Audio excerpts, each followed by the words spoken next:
నమస్కారం ACT9 న్యూస్కు స్వాగతం.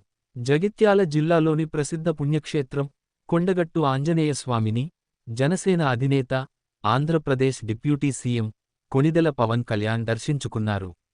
ఈ సందర్భంగా ఆలయ అధికారులు పవన్ కళ్యాణ్కు ఘన స్వాగతం పలికారు. అనంతరం పవన్ కళ్యాణ్ ఆలయంలో స్వామివారికి ప్రత్యేక పూజలు చేశారు. పవన్ కళ్యాణ్ను చూసేందుకు భారీగా అభిమానులు, పార్టీ శ్రేణులు, నాయకులు, కార్యకర్తలు తరలివచ్చారు. ఈ క్రమంలో పవన్ కాన్వాయ్ వెంట అభిమానులు పరుగులు తీశారు. దీంతో పవన్ కళ్యాణ్ తన కారుపై నుండి అభిమానులకు అభివాదం చేశారు.